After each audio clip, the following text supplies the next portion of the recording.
ആധാരേ പ്രഥമേ സഹസ്രകരണം താരാദീപം സ്വാശ്രേ. ആദ്യമായിട്ടാണ് കാണുന്നതെങ്കിൽ സബ്സ്ക്രൈബ് ചെയ്യുക, ഷെയർ ചെയ്യുക, ലൈക്ക് ചെയ്യുക. നിങ്ങളുടെ നാളും പേരും കമന്റ് ബോക്സിൽ ഇട്ട് വരാൻ മറക്കരുത്. ഇട്ട് തന്നാൽ ഞങ്ങൾ നിങ്ങൾക്കൊണ്ട് പ്രത്യേകം പ്രാർത്ഥിക്കുന്നതായിരിക്കും. 2025 രാശികളുടെ വാർഷിക ഫലമാണ് നമ്മളിവിടെ ഉദ്ദേശിക്കുന്നത്. ആദ്യമായിട്ട് ഇടവക്കൂറ് കാർത്തികയുടെ 1, 2, 3 പാദവും രോഹിണിയുടെ 1, 2, 3, 4 പാദം, മകരത്തിന്റെ 1, 2, 3 പാദങ്ങളും ചേർന്ന കർക്കിടക ഇടവക്കൂറുകാരുടെ പൊതുവെയുള്ള ഫലം. വ്യാഴൻ 2-ലും ശനി 11-ലുമാണ്. കേതു 5-ൽ, രാഹു 10-ൽ. ചിങ്ങം മുതൽ കർക്കിടകം വരെ നോക്കാം. പിതൃസ്വത്ത് രേഖാമൂലം ലഭിക്കും. ആദ്യ മാസങ്ങളിൽ ബിസിനസ് പുരോഗമിക്കും. നേതൃസ്ഥാനം കിട്ടും. എടുത്തുചാടി പണം കളയരുത്. പ്രണയവിവാഹം പൂർത്തിയാകും. വൃശ്ചികമാസത്തിൽ ഉദരരോഗങ്ങൾ ഉണ്ടാകും.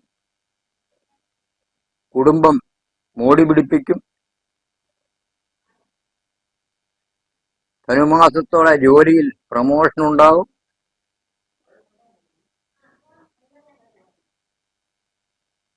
ശരീരത്തിൽ വാഹനാപരമായ പരുക്കുകൾ ഉണ്ടാകും. കുംഭത്തിൽ അഗ്നിഭയം, ശത്രുവിജയം, ധനലാഭം ഇവയുണ്ടാകും. ജീവിത പങ്കാളിയിൽ നിന്ന് നല്ല അനുഭവങ്ങളും ഉണ്ടാകും. സാഹിത്യകാരന്മാർക്കും കലാകാരന്മാർക്കും നല്ല സമയമാണ്. പുതിയ കാര്യങ്ങൾ വിജയിക്കും. കർമ്മരംഗം ശോഭിക്കും. ബിസിനസ് കാര്യങ്ങളുമായി ദൂരയാത്ര പോകേണ്ടി വരും. സ്വർണ്ണാഭരണങ്ങൾ സംഘടിപ്പിക്കും. പലവിധ ദ്രവ്യലാഭം ലഭിക്കും. ദൂരദേശ യാത്ര ഉണ്ടാകാനിട വരും. ഭൂമി, സ്വത്ത് ഇവയെല്ലാം സ്വന്തമാകും.